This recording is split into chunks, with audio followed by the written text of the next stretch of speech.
ओम श्री गणेशाय नमः।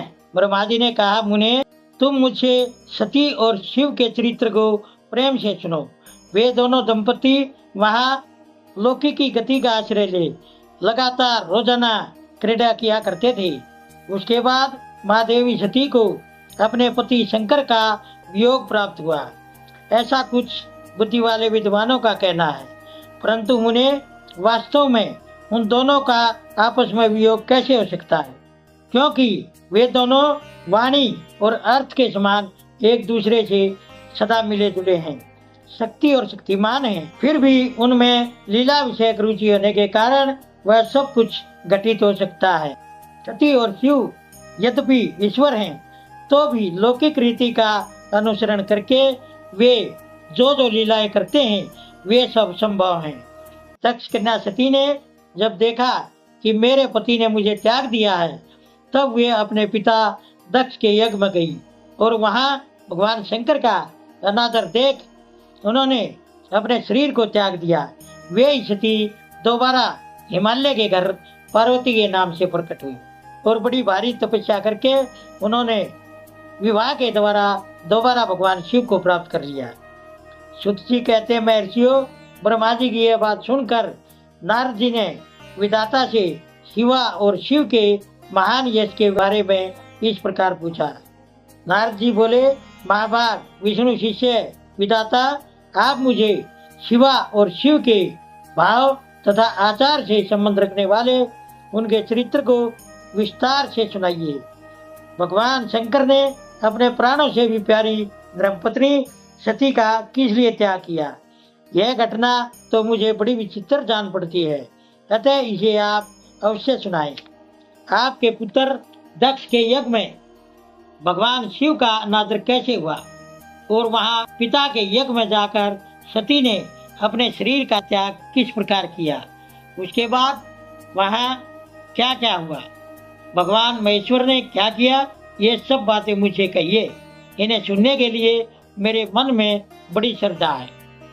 ब्रह्मा जी ने कहा, मेरे पुत्रों में श्रेष्ठ नारद, तुम महर्षियों के साथ बड़े प्रेम से भगवान चंद्रमौली का यह चरित्र सुनो।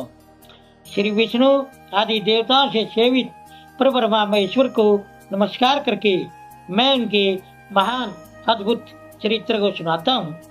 मुने, यह सब भगवान शिव की लीला ही है।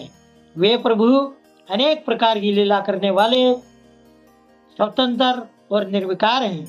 देवी सती भी वैसी ही हैं, अन्यथा वैसा कर्म करने में कौन समर्थ हो सकता है। परमेश्वर शिव ही परब्रह्म परमात्मा है। एक समय की बात है, तीनों लोकों में घूमने वाले भगवान रुद्र सती के साथ बैल पर सवार हो इस पृथ्वी पर घूमने के लिए आई।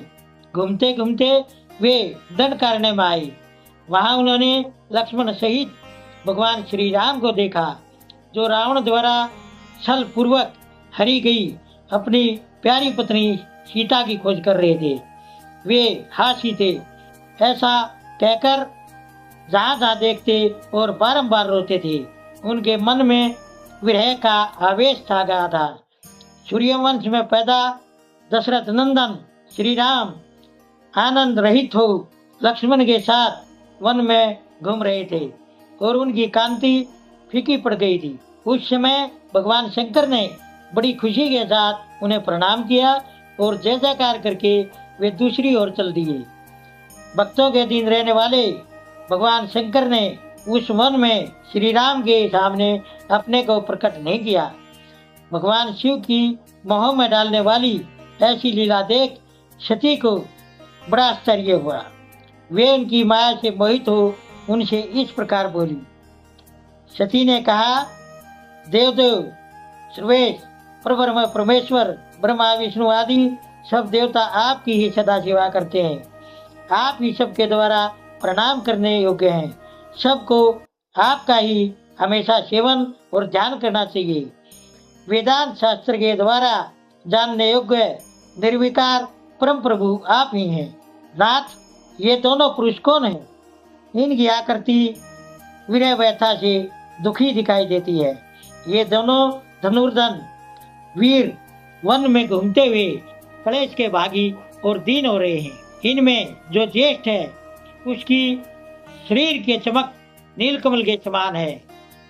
उसे देखकर किस कारण से आप खुश हो गए थे? आपका चित्त क्यों अत्यंत प्रसन्न हो गया था? आप इस समय भक्त के समान विनम्र क्यों हो गए थे? स्वामी कल्याणकारी शिव, आप मेरे इस संशय को सुने। प्रभु, सेवक स्वामी अपने सेवक को प्रणाम करे, यह उचित नहीं जान पड़ता।